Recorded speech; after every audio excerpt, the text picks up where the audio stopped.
는 사순절, 특별히 고난주간의 클라이맥스가 성금요일이 되겠지요. 그래서 성금요일만 되면 전 교인들에게 금식을 선포했고, 하루 종일 금식한 성도들이 저녁이면 모여서 철야 기도를 했습니다. 그래서 그 다음날 새벽 5시 새벽 예배 드리고 이제 종료가 되었습니다. 자, 이제 철야 기도하면서 12시를 넘기고 화장실에 가보게 되면 아주 진풍경이 연출이 되었습니다. 김밥을 몰래 먹는 성도들을 화장실에서 볼 수가 있었습니다. 지금 와서 생각을 해도 참 웃기지도 않는 것이요, 그분들의 생각은 밤 12시만 넘으면 그 다음 날이라고 하는 생각입니다.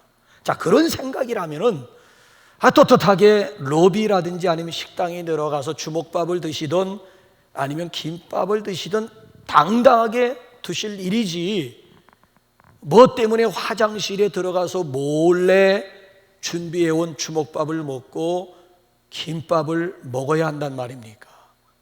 한마디로 성도들 보기에 창피하다는 거예요. 그 다음날 아침까지 버티지 못하는 자기 자신이 부끄러운 거예요.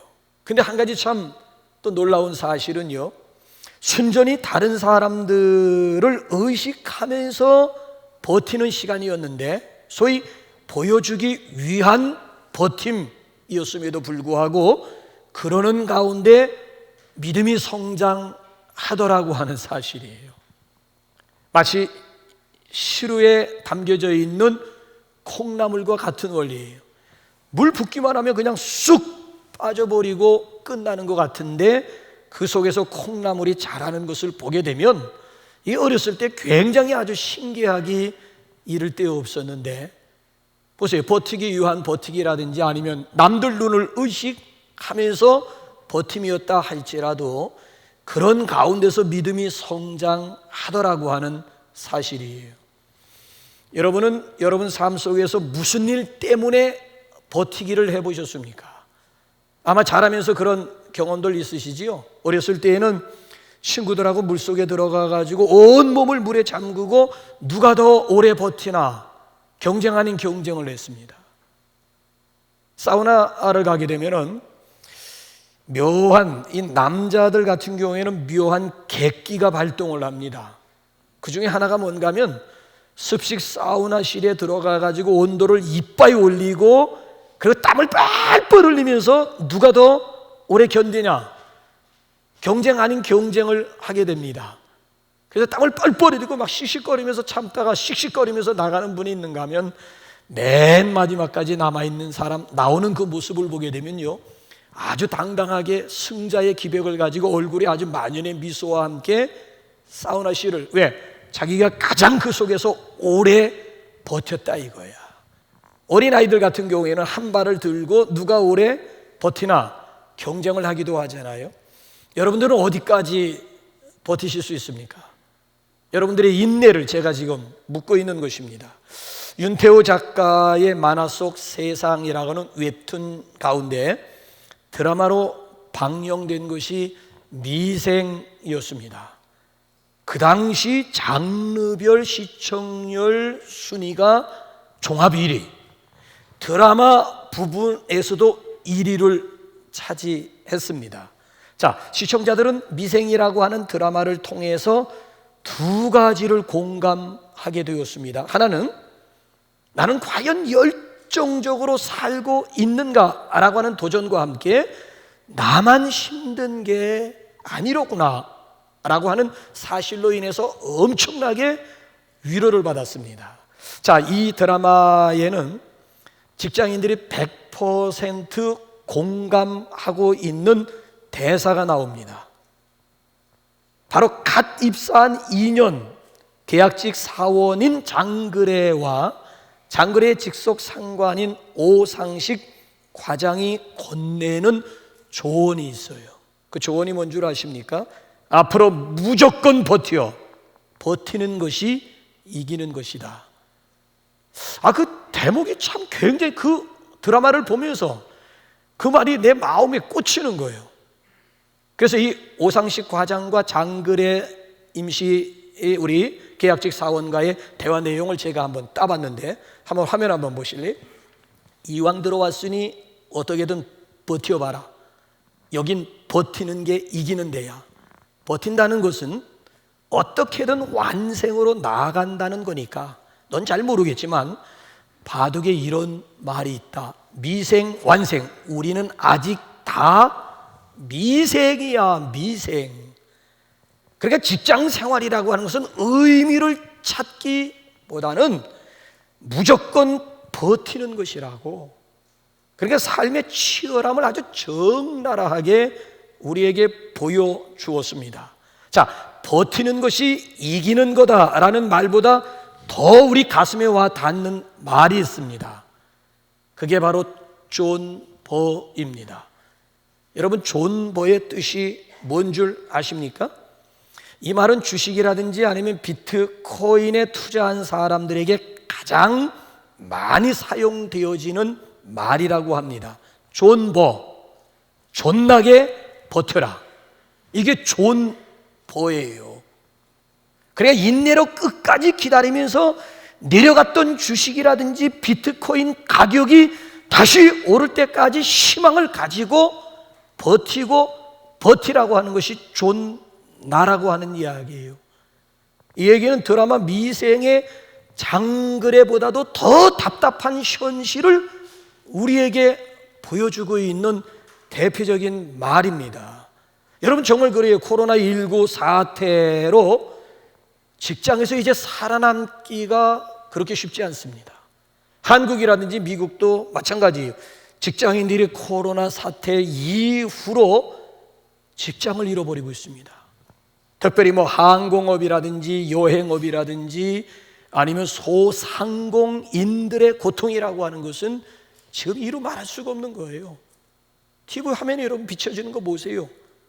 월세도 안 나오는 거예요. 가게세도 안 나와서 이 가게를 때려치고 싶은데도 때려치울 수도 없는 그런 상황이 지금 우리가 살고 있는 현실이라고 하는 그런 얘기예요.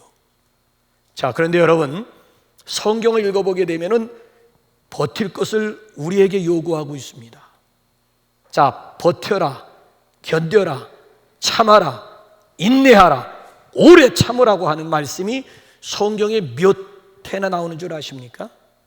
자, 오늘 여기 본문 말씀, 짤막한 본문 말씀 가운데서도 버티고 참고 인내하라라고 하는 단어가 몇 번 나오는 줄 아십니까?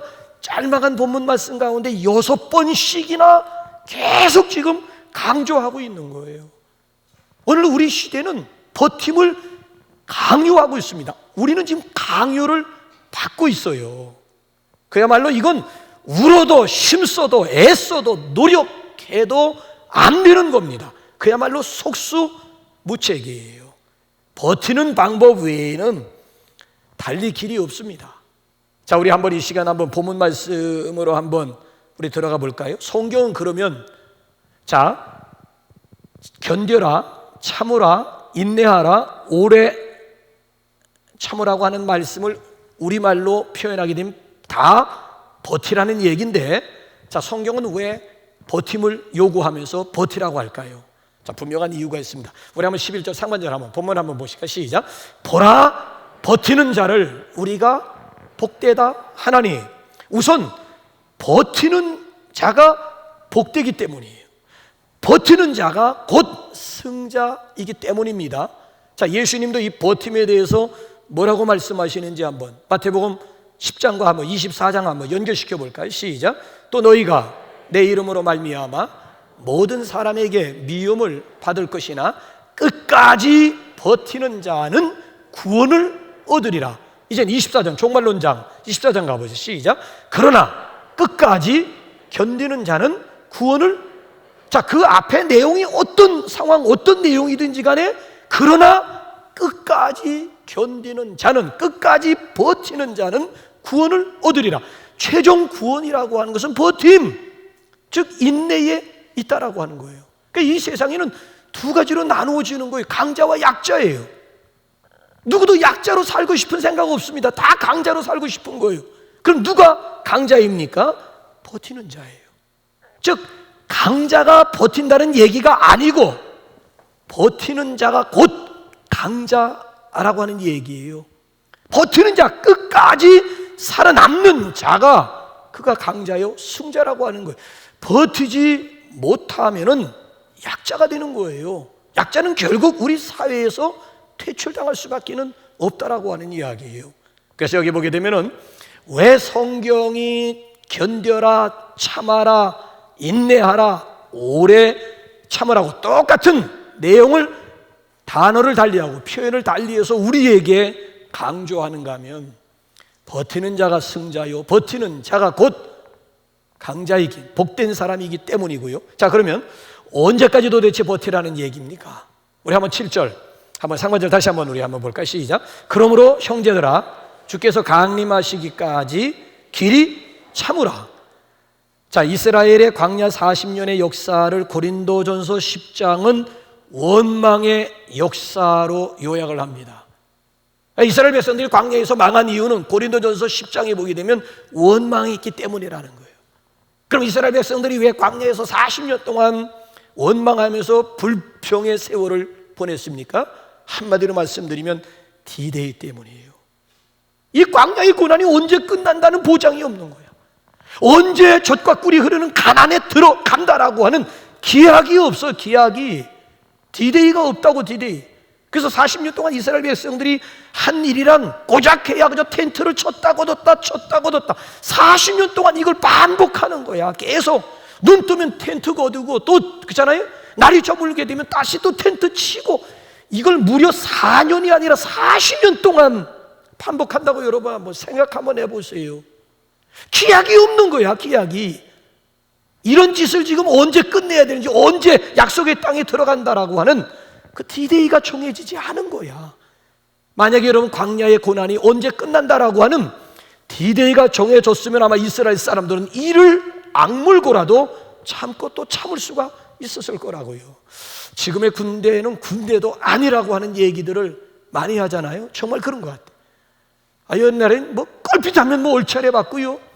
옛날에 그냥 두들겨 맞아도 그냥 2단 옆차기로 그냥 군합발 가지고 그대로 날라와가지고 그냥 가슴을 그냥 그대로 차가지고 그냥 막 쓰러뜨리고요. 뭐 곡괭이자로 삽자로 무슨 야구 받다 매가 뭐 때리는 그잖아요. 도구가 뭐 따로 없어. 손에 집히는 대로 그냥. 더군다나 휴가 갔다가 제 시간에 들어오지 못하면 다 영창감입니다. 그래서 휴가 나와도 제일 군인들이 두려워하는 게 골목골목마다 돌아다니는 2명씩 짝을 지어 돌아다니는 헌병. 보기만 하면 막 도망을 떳떳하게 휴가 가지고 휴가 나왔음에도 불구하고 거리에서 만나는 헌병을 두려워하는. 더군다나 고참이 담배 사오라고 하면 무조건 갔다 오는 신유. 돈 어떻게 했다 그냥 그대로 죽사발. 그러니까 지금 생각해보면 이게 말이 안 되는 거라고. 말이 안 되는 거라고요. 무슨 군대의 인격이 어디에 있고 무슨. 자, 그럼에도 불구하고 탈영한다든지 아니면 스스로 목숨을 끌어버리는 군인들이 없었던 이유가 뭔 줄 아십니까? 딱 한 가지라고요. 거꾸로 매달아도 군발이 시계는 간다라고 하는 사실을 알기 때문에 끝까지 버티면 되는 거야. 그러니까 괴롭힘이라든지 얼차례도 결국은 끝이 있다라고 하는 것을 분명히 알았기 때문에 어떤 부당한 대우를 받는다 할지라도 꾸역꾸역 버틸 수가 있고 참을 수가 있었다라고 하는 얘기예요. 자, 오늘 여기 본문 말씀도 보세요. 끝이 없는 버팀을 지금 우리에게 요구하고 있는 것입니까? 아니에요. 7절 여기 상반절 말씀을 보게 되면 주의 강림하기까지만입니다. 이 얘기는 재림의 신앙을 가지고 있는 성도들이라고 한다면 오늘의 어떤 고난 가운데서도 넉넉히 버틸 수가 있고 참을 수가 있다는 얘기지요. 그래, 우리 각자의 신앙을 돌아봐야 돼요. 나는 과연 재림 신앙이 살아있는지, 천국 신앙, 내세 신앙, 예수님의 강림 소망이 나에게 과연 있는 것인가를 다시 한번 돌아볼 필요가 있는 거예요. 그러니까 예수님의 재림은 우리 모든 그리스도인들의 최종 소망인 줄로 믿습니다. 자, 주님이 재림하실 때에는 도대체 어떤 일이 벌어지기에 오늘 버틸 수 있다는 얘기죠? 봐야 되겠죠. 자, 계시록 22장 한번 12절 한번 가보세요. 시작. 보라, 내가 속히 오리니 내가 줄 상이 내게 있어 각 사람에게 그가 행한 대로 갚아 재림하지 강림하실 주님의 양손에는 상이 있다는 거예요. 상. 그러니까 이 땅에서 죄 이름 때문에 참고 견디고 버틴 자들을 하나님께서 상 주시기 위해서 예수 그리스도를 이 땅에 다시 보내주시겠다. 그 상급에 대한, 그렇죠? 그 상급을 생각하면서 오늘 버티고 견딜 수가 있다는 것입니다. 이게 버팀의 근거가 나에게 있는 것 같지만은 아니에요. 하나님에게 있음을 믿으시기 바랍니다. 자, 그렇다면은 버티고 버틴 모델링이 있습니까? 있습니다. 여기 본문 말씀을 보게 되면 우리보다 앞서간 믿음의 선진들과 조상들 가운데 악조건 속에서도 버티고 또 버틴 사람이 있었음을 소개합니다. 그래서 그들로 본을 삼으라는 거예요. 선지자들로 본을 삼으라 라고 하는 얘기예요. 자, 그래서 버티고 버틴 대표적인 두 부류의 사람을 본문에서 소개하고 있는데 첫 번째 사람이 누구예요? 자, 우리 한번 7절 하반절 한번 읽어봐요. 첫 번째 대상이 누군지 시작. 보라, 농부가 땅에서 나는 귀한 열매를 바라고 길이 참아 이른 비와 늦은 비를 기다리나니. 농부가 길이 참아. 그래서 길이 참는다는 것은 오래 참는다, 버티고 끝까지 버틴다는 얘기예요. 끝까지 버틴 사람의 대표가 누구냐? 농부라고 하는 거예요. 여러분 농사들 지어보셨습니까? 이른 봄에 들에 나가서 씨를 뿌리고 여름 내내 가꾸고, 그리고 비바람 다 참아야 되고 뜨거운 태양볕도 다 이거 참아야. 그 농부는 수고와 인내, 수고와 버팀의 대명사라는 거예요. 여러분 그 쌀 한 톨이 내 입에 들어오기까지 농부가 얼마만큼 버티고 얼마만큼 수고를 한 줄 아십니까? 그것은 쌀 밑자를 보시면 우리가 충분히 이해할 수가 있습니다. 한번 화면 한번 보실래요? 쌀 밑자 가운데 10십자가 있어요.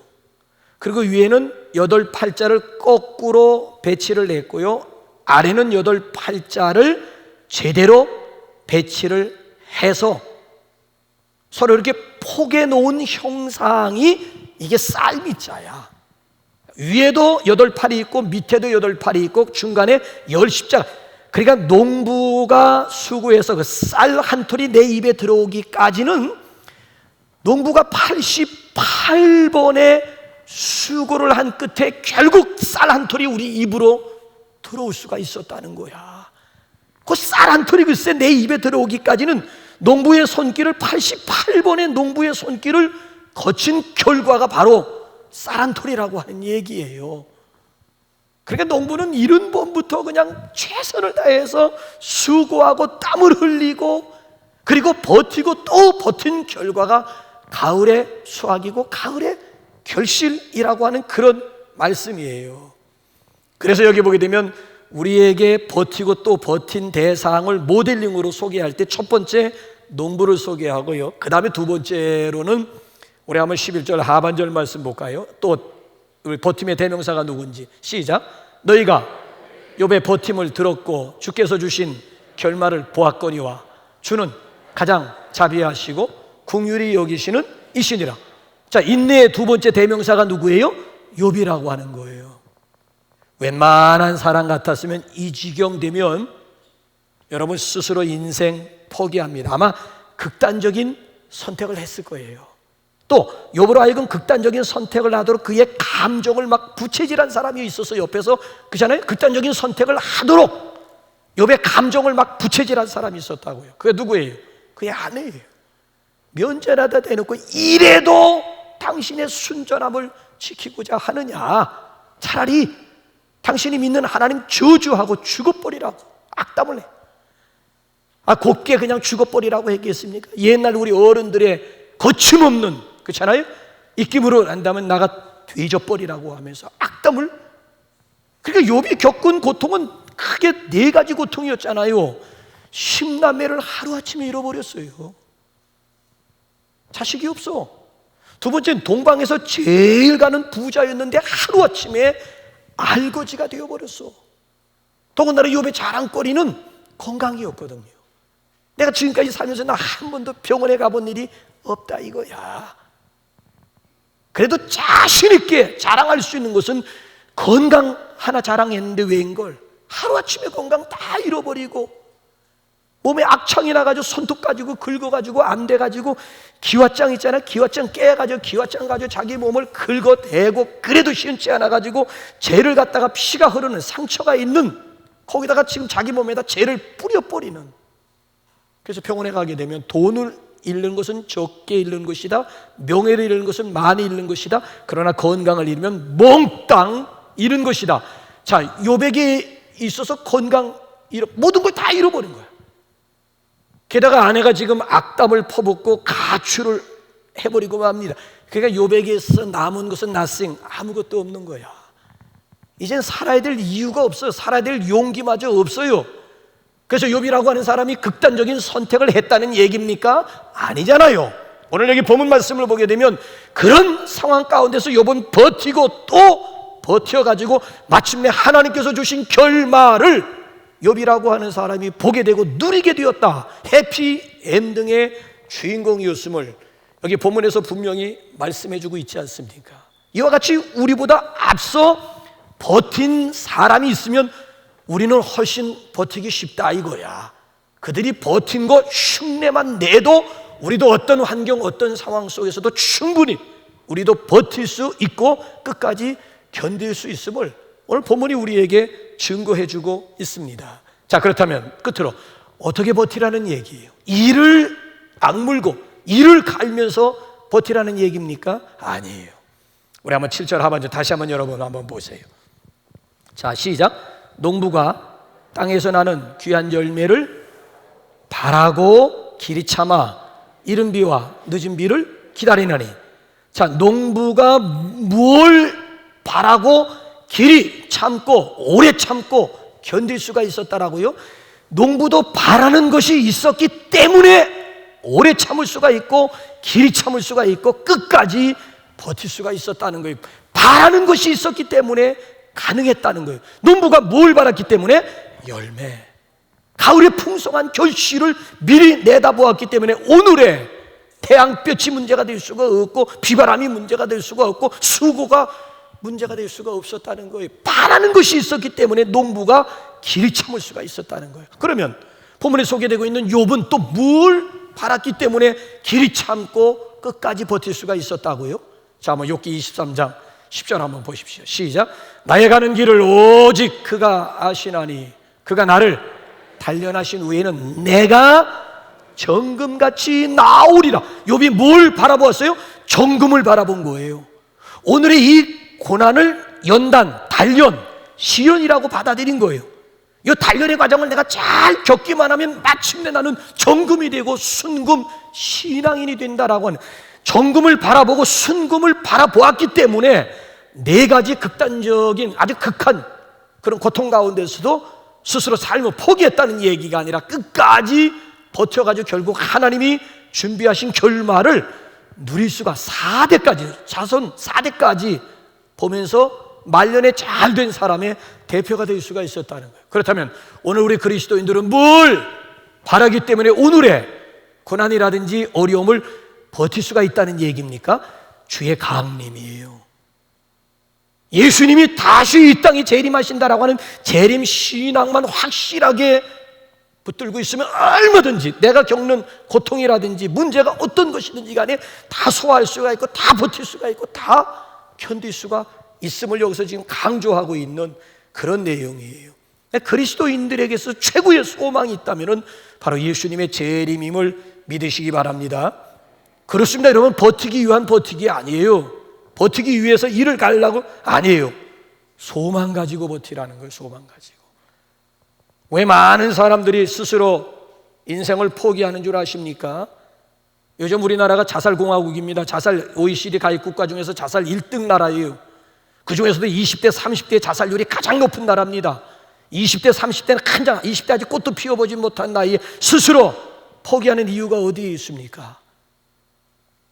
아무런 기대할 것도 소망할 것도 없다 이거예요. 소망만 있으면 얼마든지 참고 견딜 수 있는 거예요. 소망만 분명하면 얼마든지 웃으면서 여유 있게 견딜 수가 있고 지금 버틸 수가 있는, 아무리 눈을 크게 떠봐도 소망이 보이지 않고 기대감이 전혀, 살 이유를 전혀 느끼지를 못하는, 스스로 삶을 포기한다라고 하는, 얼마나 이거 안타까운 일인지 알 수가 없어요. 여러분들의 소망은 무엇입니까? 무엇이 여러분들로 하여금 오늘을 버티게 만들고 계십니까?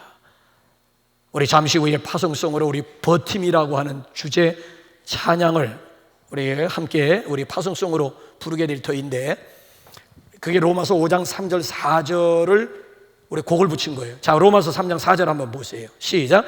다만 이뿐 아니라 우리가 환난 중에도 즐거워하나니, 이는 환난은 인내를, 인내는 연단을 소망을 이루는 줄 알미라. 그리스도인들은 환난 가운데서도 즐거워한다는 거야. 환난이라고 해서 고통 중에 고통을 환난이라고 얘기를 한, 그냥 고통, 그냥 고난 얘기가 아니고, 고난 중에서도 고통 중에서도 고통을 위해서 환난이라고 표현을 하는 거야. 아주 최고의 고난, 그런 가운데서도 그리스도인들은 즐거워한다는 거야. 기뻐한다는 거야. 여유 있게 막 넘길 수가 있다. 왜? 소망 때문에라는 거예요. 그러니까 그리스도인들에게 있어서 환난이라고 하는 것은 인내를 학습하는 기간입니다. 그러니까 환난이 없으면 인내라고 하는 단어가 필요 없어. 고난이라고 하는 그 환경이 없으면 인내라고 하는 단어는 이런 의미가 없는 단어가 되는 겁니다. 그러니까 우리 삶 가운데 고난이 있고 환난이 있기 때문에 인내라고 하는 단어가 만들어진 거예요. 그래서 그리스도인들은 환난 가운데서 인내를 배우고 인내를 학습한다는, 그 인내의 결국은 뭐예요? 소망을 이룸, 소망 성취라는 거야. 소망이라고 하는 성취가 있기 때문에, 그래서 오늘 환난을 환난으로 여기지 않고 오히려 시련의 과정으로 소화할 수가 있다라고 하는 거예요. 요즘에는 솔직하게 성도들이 목사님 어떻게 지내세요? 라고 물으면은 예, 잘 지냅니다 라고 대답하기가 미안해요. 어떻게 지내냐고 묻는 질문에 대해서 잘 지낸다라고 대답하는 것 자체가 사치라는 그런, 왜 우리 주변에 어려움을 겪는 분들이 너무너무 많기 때문에 그저 견디는 것 같이 보여요. 어떤 분은 매주마다 로또 복권을 사시는 분이 있습니다. 이유를 물었다면 이게 희망입니다. 되면 좋고요, 안 돼도요, 이것이 바로 오늘 나를 버티게 하는 유일한 힘입니다 라고 얘기해요. 한 주마다, 그러니까 매 보면 한 주마다 희망을 품는다는 거예요. 뭐 멀리 내다보지도 않는 거예요. 한 주 복권 사고 한 주 희망을 품는다는 거야. 그래서 그렇게 한 주 힘든 일이 있으면 로또를 생각하면서 그냥 웃어 넘긴다라고 하는 그런 얘기를 해요. 여러분들에게 있어서 로또는 뭐예요? 무엇이 여러분들로 하여금 한 주를 버티게 하고 여러분들의 삶을 지금까지 버티게 만드는 여러분만의 로또가 뭐냐 이거예요. 눈앞에 힘든 일을 이겨내기 위해서는 반드시 멀리 바라는 목표가 있어야 됩니다. 멀리 바라는 목표를 밖에 있는 사람들은 희망이라고 부르고 이 안에 있는 사람들은 소망이라고 부르는 거예요. 여러분들에게 있어서 희망은 뭐고, 여러분들에게 있어서 소망은 뭐고, 여러분들에게 있어서 로또는 무엇입니까? 인터넷상에 오유진 씨가 글을 하나 올렸는데 웃기만 해도 정말 대상포진이 거의 사라진 것 같습니다. 무슨 얘기인가 하면 이분은 몇 년 동안 대상포진으로 인해서 무진 고생을 한 거야. 이 대상포진이 막 심할 때는 막 고통과 함께 막 살이 썩어 들어가는 거예요. 대상포진은 알아보지 않은 분들은 절대 감도 못 잡은, 저는 아주 가까이에 있는 분이 대상포진으로 인해서 고통당하는 것을 생생하게 보았기 때문에, 아, 대상포진이 저렇게 그냥 생사를 갖다 그냥 면도칼 가지고 이렇게 싹싹 오려가는, 이게 머리 같은 데 나게 되면 그래도 다른 데 아니고 이 머리가 시도 때도 없어. 이게 옆구리에 나는 사람도 있고 머리에 나는 사람도 있고 막 넓적다리에 나는 사람, 등가죽에, 아니면 아까 이 대상포진은 정해진 데가 없는 거야. 그러니까 그 고통이 어느 정도라고 하는 것은 옆에서 지켜봤기 때문에 제가 감 정도는 잡을 수가 있는 거예요. 근데 이분은 몇 년 동안 대상포진으로 해서 너무너무 심할 경우에는 막 긁다 보기에는 막 살이 막 썩어 들어가, 치유도 안 되고 썩어 들어가는. 근데 이분이 어느 날 이렇게 글을 읽다가 희한한 사실을 발견하고 자기 자신에게 적용하면서 실험하기로 한 거예요. 그것은 뭔가 하면 하루를 시작할 때 30초 동안 박장대소 한다는 거야. 그리고 하루를 지내면서 한 10번 정도 따라서 웃는다는 거야. 그랬더니만 통증이라든지 상처가 아주 완연할 정도로, 눈에 보일 정도로 감소되었다라고 하는 얘기를 해요. 이건 이미 의학에서도 밝혀진 거예요. 웃음이라고 하는 것이 우리 몸의 면역력을 강화시킨다라고 하는 것은 이미 의학계에서 이미 객관적으로 이미 밝혀진 바가 아니겠습니까? 이 밝혀진 거예요. 여러분, 지금 계속해서 코로나가 오라갔다 내려갔다 막 롤러코스터를 타고 있습니다. 지금 떨어졌다고요? 과거에도 떨어진 것 같다 다시 올라가, 어느 한쪽에서 터지면 다시 또, 이게 언제 멈추어질는지는 아무도 지금 예측조차도 할 수가 없는 거예요. 지금 계속해서 지금 올라갔다 내려갔다 지금 계속. 자, 이럴 때 나를 지키기 위해서는 별 수 없어요. 우리 몸의 면역을 올려야 되는 거예요. 그래서 웃어야만 됩니다. 웃어야 되는 거예요. 그래서 웃어야 코로나로부터 나를 지킬 수도 있고, 웃어야 시도 때도 없이 찾아오는 불청객 우울증을 한 방에 날려버릴 수가.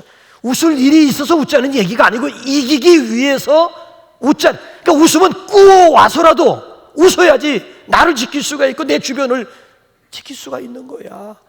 웃으면 그냥 내게 웃음이 없으니 이웃에서 꼭 웃어요. 꼭 웃어요. 이 웃음이라고 하는 건 꼭 와서라도 그래야지 나를 지키고 내 주변에 있는 사람들을 지킬 수가 있다니까요. 그러니까 이웃에 돈 들어가지 않고도 최고의 봉사를 할 수 있는 것이 미소요 웃음이라고 이야기하고 있지 않습니까? 그러니까 그리스도인들은 버티더라도 이를 갈면서 버틴다라고 하는 얘기가 아니라 웃으면서 여유 있게 버티라고 하는 말씀이에요. 그 여러분, 이런 생각, 이런 말들 안 해보셨어요? 태어났을 때에는 엄마 뱃속에 있을 때가 좋았지. 초등학교 때는 유치원 때가 좋았지. 중학교 때는 초등학교 때가 좋았지. 고등학교 때는 중학교 때가 좋았지.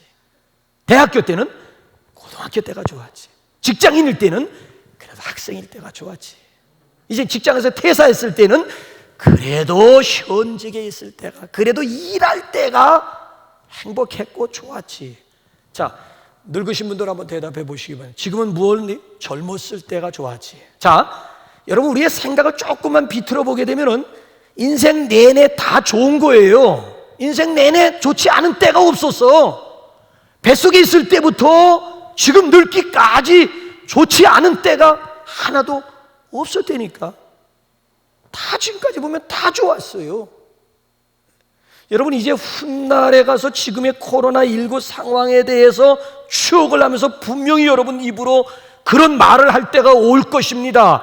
그때도 좋았어. 코로나19 그때도 좋았어 라고 분명히 말할 날이 여러분 반드시 오게 될 것입니다. 저는 인생의 비밀을, 이런 과정을 통해서 인생의 비밀을 알아버렸습니다. 아무리 힘들고 답답하고 괴로운 순간이라 할지라도 나중에는 좋은 순간으로 기록된다라고 하는 거예요. 기억된다는 거예요. 여러분, 남자들이 모이기만 하면 그냥 이야기꽃을 피우는 주제가 뭔 줄 아십니까? 그 군대 얘기고 그 축구 얘기라고. 여자들은 전혀 관심거리도 없는 거 그냥 막 입에 거품들을 물고 막 그냥 행복해하면서 막 옛날 얘기 막 한 사람이 터지기만 하면 여기저기서 막 이야기꽃을 피우면서 시간 가는 줄도 모르고. 근데 여러분, 냉정하게 생각해 보시라고. 여러분, 군대 생활할 때 탈영 생각 안 한 분들 있으면 한번 손 들어보라고. 정말 총에 총알만 있으면 나를 아주 습관적으로 괴롭히는 그 고참놈을 벌써 어떻게 해버려도, 감정적으로 어떻게 해버려도 10번은 해버렸을 것이라고요. 근데 오늘에 와가지고는 막 군대 얘기만 하면 막 그냥 뭐 시간 가는 줄 모르고 막 그냥.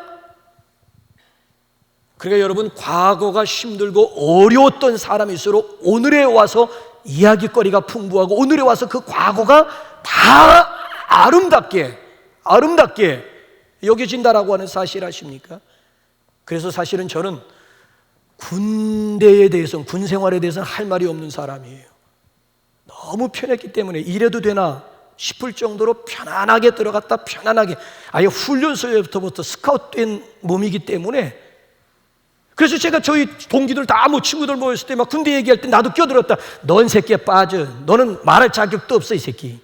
너 얘기하면 재수 없어. 너 얘기하면 열받친다는 거예요. 왜?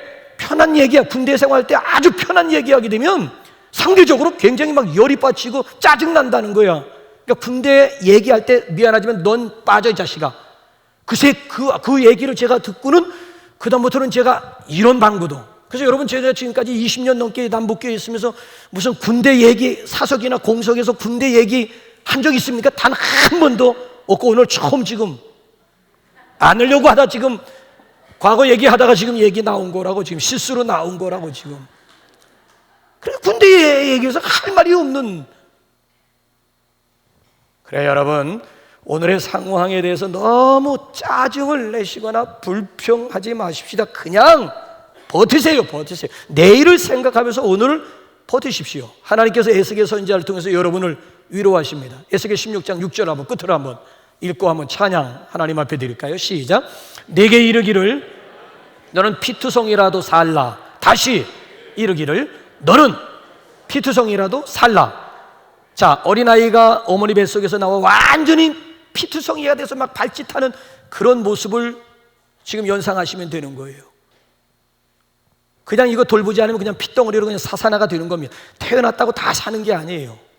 누군가 탯줄도 끊어줘야 되고, 누군가 씻어야 되고, 누군가 따뜻한 보금자리를 마련해주고, 누군가 입에다 먹여주는 바가 있어야 사람 구실할 수가 있고서.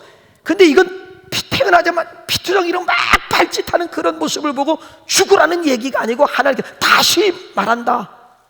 피투성이라도 살라. 사는 게 하나님의 뜻이란. 피투성이라도 살면 이후에는 왕후로 만들어주겠다는 거예요. 왕후로 사람 대접받게 하겠다라고 하는 약속이 에스겔 선지자를 통해서 16장의 전체적인 배경입니다. 그러니까 소위 말하면 쨍하고 해뜰 날이 반드시 오게 될 것임을 에스겔 선지자를 통해서 약속해 주고 있는 그런 내용의 말씀이에요. 그래서 우리 그리스도인들은 내일을 생각하면서 오늘 우리가 미웃어야 되고, 내일을 생각하면서 오늘 버티고 또 버티는 거예요. 여러분들 지금까지 잘 버텨오셨습니다. 제가 봐도 여러분들 참 대단하십니다. 잘 버텨오셨어요. 버틴 김에 여러분 조금만 더 버티십시오. 오늘 이 시대의 키워드는 버팀이니까 속수무책. 달리 방법이 없어. 버티는 거 외에는 달리 방법이 있으면 여러분 지금 10개월 동안 전 세계가 팬데믹, 여러분 이런 공황을 겪겠습니까? 방법이 없는 거지 뭐. 속수무책이지 뭐. 그러니까 오로지 그냥 버팀이라고 하는 이 한 가지 방법 외에는 달리 방법이 없는 거예요. 그래서 우리 코로나19로 인해서 저와 여러분 모두가 버팀의 선수가 되어서 하나님께서 주신 결말을 보며 누리는 해피엔딩의 주인공들이 되시기를 주님의 이름으로 축원합니다. 우리 이 시간